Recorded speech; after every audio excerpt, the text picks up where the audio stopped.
ഇന്ന് കർക്കിടക വാവിൻ്റെ ലീവായതുകൊണ്ട് ഭാനുവിൻ്റെ അമ്മായിയും ഓപ്പോളുമാരും ഒക്കെ ഇല്ലത്ത് വന്നിട്ടുണ്ടായിരുന്നു. അപ്പോൾ ഇന്ന് ഭാനു ഭയങ്കര സന്തോഷത്തിലാണ്. ഓപ്പോളുമാരെ കളിക്കാൻ കിട്ടിയതിൻ്റെ സന്തോഷമാണ് അവൾക്ക്. കുറേ സമയം കളിപ്പാട്ടം വെച്ച് കളിച്ചപ്പോൾ 3 പേർക്കും മടുത്തു. അത് കഴിഞ്ഞപ്പോഴേക്കും ഓപ്പോളുമാരുടെ ഡാൻസിൻ്റെ പ്രാക്ടീസ് ടൈമായി. അമ്മായി ഓപ്പോളുമാരെ കൂട്ടി പ്രാക്ടീസിന് പോകുമ്പോൾ ഭാനുവിനെയും കൂട്ടിയിരുന്നു. ഓപ്പോളുമാരുടെ ഡാൻസ് പ്രാക്ടീസ് നോക്കി ഭാനു എന്തൊക്കെയോ ചെയ്യുന്നുണ്ടായിരുന്നു.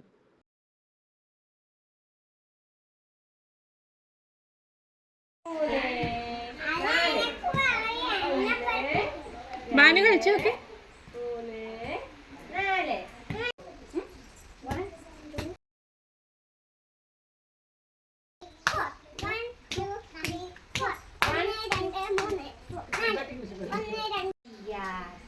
ഒരു കാലില് 2 എണ്ണം എങ്ങനെ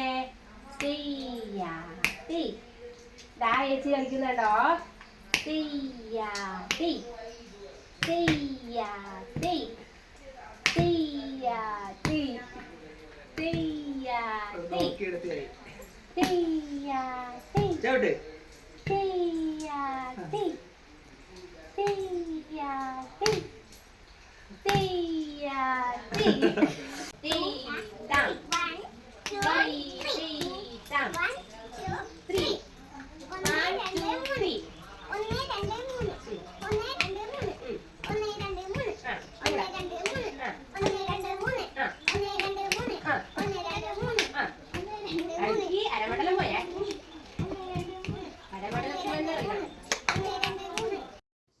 കർക്കിടക വാവായതുകൊണ്ട് നല്ല മഴയായിരുന്നു പുറത്ത്. രാവിലെ തുടങ്ങിയ മഴ രാത്രി വരെ ഉണ്ടായിരുന്നു. ഡാൻസ് പ്രാക്ടീസ് കഴിഞ്ഞപ്പോഴേക്കും മക്കളൊക്കെ നന്നായി ക്ഷീണിച്ചു. എല്ലാവരും റെസ്റ്റ് എടുക്കാൻ വേണ്ടിയിട്ട് വട്ടത്തിലിരുന്നപ്പോൾ ഭാനുവിനെ കൊണ്ട് 1 2 3 ആ ഈ ഒക്കെ പറയിപ്പിക്കുകയായിരുന്നു ചെയ്തത്.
ഇന്ന് ഓപ്പോളുമാർ കൂടെ ഉണ്ടായത് കൊണ്ട് ഭക്ഷണം കഴിപ്പിക്കാൻ വലിയ പാടൊന്നും ഉണ്ടായിരുന്നില്ല. ഭക്ഷണമൊക്കെ കഴിച്ച് പിന്നെ അവൾ കിടന്നുറങ്ങി.